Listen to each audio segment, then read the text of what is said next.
Welcome to Taking Stock for the week ending the 14th of October 2022. I'm Kien, and joining me today is our Senior Equities Analyst, Jason Yin, to stream to you all things share market. But before we get started, just a reminder that the information provided today is of a generic nature and therefore shouldn't be considered personal advice. Shares are volatile, so any charts and tables presented shouldn't be relied upon as a guide for future performance. Jace, it's great to be back on board with the team, and I'm glad the analysts were able to keep the boat sailing while I was away. Hey, Kien, look, it's great to have you back, and I hope your holiday was nice and relaxing. Look, market conditions were volatile over the past month, but I think our strategy is still holding up well over the medium to long term. Yes, Jace, the seas are becoming increasingly rough, so we need to ensure that our boat is built with quality components to ride out these choppy waters. With a solid ship, you are less likely to be thrown overboard, aren't you?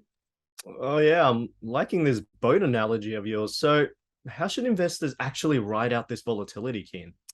Well, it's all about assessing the numbers, the financial metrics that reflect how companies operate. Remember, the full year reporting season has come and gone, and through Stock Doctor, we could understand the financial health of the businesses and its performance over the last 6 months. Just like a strong boat, remember, you've got to look for high quality companies. That these are the ones that can maintain their return on equity and profit margins despite the inflationary cost environment.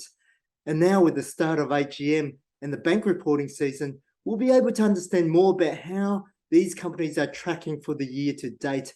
That is the golden rule 3, the outlook and active risks. Hey, speaking about active risks, the International Monetary Fund, or IMF, has actually downgraded its forecast for economic growth for Australia to 1.9% next year. And this is compared to the 2.2% in July. The IMF cited that inflation remains a key challenge for the global economy, with aggressive interest rate hikes being a significant risk. Yes, the risks are out there, and it looks like we are in this downturn phase of an economic cycle. So it's more important than ever to really apply strong risk management processes in place, ensure your portfolio is diversified in quality businesses, and invest in companies with strong balance sheets and defensive cash flows, as these companies are likely to emerge stronger on the other side. Businesses with a competitive advantage are represented by their resilient profit margins and strong earnings quality.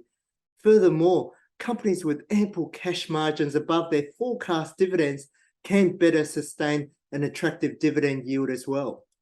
Good point, Ken. A key segment of the market that is most sensitive to a downturn in the economic cycle are the retail stocks. So far, we have observed minimal impact from high inflation and high interest rates, which began in May, on consumer spending. But we need to be mindful that the most recent sales data showing a rise of 0.6% was in August, and that was 2 months ago. That's right, Jace. It's always good to look at forward indicators as well. Now, interest rate changes typically have a 3 to 6 month lag before any effects can be observed. In other words, headwinds from higher interest rates should emerge in the fourth quarter. Furthermore, you also have the depreciation in the Australian dollar, and that's made the input of goods more expensive. And a prolonged weakness in the Australian dollar may weigh on the cost of goods sold and also impact a retailer's net profit margins. These are some of the heightened active risks we are currently monitoring, especially after Star Growth Stock and Star Income Stock, Baby Bunting. They suggest that their margins are being squeezed in the first quarter. So we'll touch on this in a bit more detail later in the episode. But another area of the market we are closely monitoring are the banks, because they are a good barometer of economic conditions and also corporate profitability. Earlier this week, now, regional bank and Star Income Stock, Bank of Queensland, released its financial year 22 annual results, and it was broadly in line with expectations. Nonetheless, though, its share price reacted positively by closing about 11% higher on Wednesday. So what drove the positive price sentiment, Jace? Well, Ken, the market was buoyed by management's FY23 margin outlook, and this was well above estimates. Also, it was on the back of high net interest margins, which actually refers to the difference between loan and deposit rates. For reference, the FY22 net interest margin came to 1.81, which is materially higher than consensus expectations of 1.73 for FY23. Now, this may prompt upgrades to the group's FY23 earnings and dividend forecasts. Thanks, Jace. Remember a week ago, we explained how the banks can benefit from rising interest rates by raising their variable mortgage rates earlier than their deposit rates. And this result should support Bank of Queensland forward gross dividend yield of about 10%, with the bank expected to go ex-dividend pretty soon on the 27th of October. From an active risk standpoint, Kien, so far rising interest rates have not impacted Bank of Queensland's bad debt or loan book growth. However, we will be monitoring the situation closely over the coming months. Yeah, that's a great point. But also, some of our members may have been affected by the recent data security breach at Optus, with over 9.8 million customers, or nearly 40% of the Australian population, impacted. And among the chaos, telecommunication providers such as Star Income Stock, Telstra, is well placed to step in and take market share as ex-Optus subscribers look for alternative providers. And this could result in better than expected earnings and dividends over the near term for the stock. Consensus is currently pointing to a 17% growth in earnings over financial year 23, and dividends remain well covered by free cash flows, with Telstra on a gross dividend yield of 6.4%. That's an interesting topic, Kien. And on that subject of cybersecurity, private insurer and Star Income Stock Medibank Private announced also a potential breach of its customer database, and its share price was placed in a trading halt yesterday. We are closely monitoring the situation because potential remediation to its customers could potentially impact its earnings and dividends. The health insurer is on a gross dividend yield of around 6%. Yeah, plenty of active risk to monitor over the next couple of weeks. And with the AGM season underway, wealth management platform provider and star growth stock Netwealth, they released their September quarter update, which revealed improved market share, which rose from about 2.6% 2 years ago to 6% now. Meanwhile, they managed to grow funds under administration by 4% despite the share market volatility.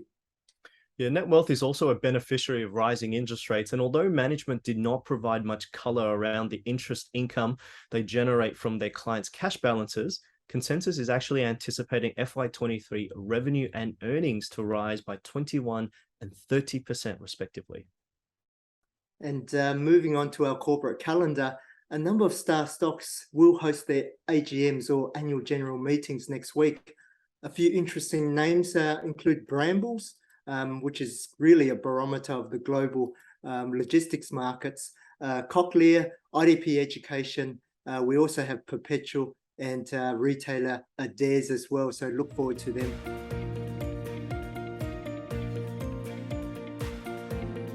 In Under the Microscope this week, we refocus our lens towards the retail sector with specialty children's retailer and star growth stock and star income stock Baby Bunting. The company advised that sales were up 12% over the first 3 months of financial year 23.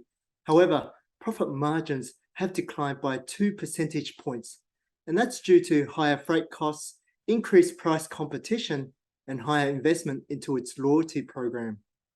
That's right, Kien. The market was actually quite surprised by the magnitude of the first quarter gross margin decline, and this presents downside risk for FY23 earnings over the next couple of days when analysts revise their forecasts. Naturally, the volatile market environment prompted investors to sell first and ask questions later. And we can see that Baby Bunting's share price is now trading at a substantial discount to consensus valuation, which could represent opportunity. However, members should be mindful that the consensus price target will likely reduce following this update. Meanwhile, trend-sensitive investors who follow the SD Max and SD30 TSR should remain on the sidelines as the share price is in a bearish trend. But despite the potential downgrade to earnings, the company is still expected to generate free cash flow well above dividends. Meanwhile, a gross dividend yield of over 8% should provide a safety margin for income investors. So, Jace, with the market sentiment across retail being quite fragile, what is our view for other retailers under our coverage? That's a good question, Kien. To better portray this data, we ran a filter for all retailing stocks under our coverage. Almost all of them are trading below consensus price targets, but continue to exhibit strong fundamentals such as high ROE and also net profit margins. You'll also notice that most of these retailers are forecast to deliver revenue growth over FY23, but a couple of them are cycling an end to COVID tailwinds, such as JB Hi-Fi and Supercheap, hence the lower forward earnings forecasts. Opportunities tend to present themselves when share price declines are not consistent with 3-month earnings revisions. With favorable factors such as the upcoming Black Friday and also the busy Christmas period, earnings could actually surprise on the upside over the next 3 months.